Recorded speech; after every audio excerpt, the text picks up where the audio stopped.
Welcome back at 9:30. I'm Olivia Vidal. And I'm Lucy Bustamante. We have Hannah Gard with us to talk about this disturbance. How disturbed are we with this little storm here? Well, this is now our first named storm of the Atlantic season. We've been waiting. Typically, we don't see it form until June 20th. We're past that now, so this is kind of right on schedule to see something form out there.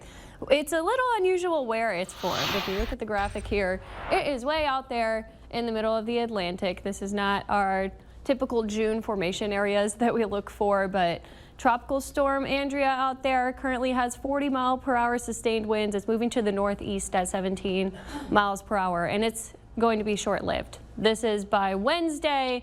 Tomorrow morning, it will already be post-tropical as it becomes a low-pressure system once again. So this is the only moment that it's in a more favorable environment. It's been going through some very warm waters out there in the subtropical Atlantic, but it's going to be passing into cooler waters. And there's a lot of wind shear up there already anyways. You can kind of tell because we could see straight through to the center of this tropical storm. All of the thunderstorm activity has been waning over the last cycle of this satellite shot here. So this will not be lasting very long up there. But taking off the first name in our name list, the next name is now Barry.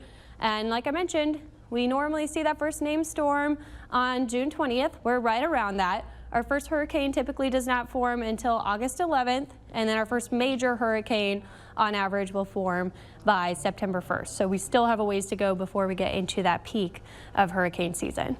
We're giving you the first alert today, though, for our area for storm chances. We're going to see tropical downpours coming by and frequent lightning with anything that does start to pop up out there, and we have a lot of storm activity in the coastal areas right now. Grand Isle, you've seen some passing showers and storms, same with Plaquemines Parish, St. Bernard. This will all start to move inland as we get that daytime heating, and that's when we have to watch for the storm. So still staying fairly dry until about midday. Then you'll see those storms popping up. A lot of this is just coming across the south shore. It's an easterly flow, which is tropical moisture typically, and that will keep it down to the south. Inland areas, you'll be a little bit drier. You could see a passing downpour or two in the afternoon, but it will mainly be down in the southern areas. Tomorrow, coverage is much lower. We still could see a scattered coastal shower storm, but a lot of the area not seeing much in terms of moisture. Thursday, you saw this kind of wave of energy coming by. I don't anticipate that popping up too much storm activity Thursday morning, except for maybe in the coastal areas, but we'll have a lot of energy to work with the heat. And then we have a little bit of a disturbance in the upper levels getting closer.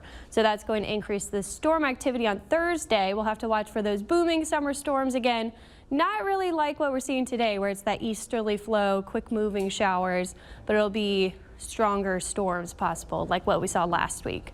So tomorrow looks like the driest day. Thursday, we increase the rain chances. And then by Friday into Saturday, the upper level low will be kind of right on top of us. This is what I mean by that. Here's the high pressure. It's dry right now. Then you see this cutoff low form over Florida and lift up to the north by Friday into Saturday. Because we're on the edge of that and this high, we're in the storm path. You get this northeasterly flow, and that can increase our daily storm chances. So we'll be watching for that. We might see some stronger storms possible in the later parts of the week. 85 degrees right now. It feels like 95, so it's still going to heat up. We have this little lull where we're seeing a lot of sunshine out there. We could get to around 108 or just below that before the afternoon storms pop up, and that will help to cool things off. We do see that rain now. North Shore areas, because you're not getting high coverage, it still could stay pretty hot up there. Tomorrow with lower rain coverage, we're going hotter on the temperatures, 95, and then we'll back up as those rain chances increase later in the week to around 92, right near normal for the time of year with that summery pattern through the weekend. Back to you.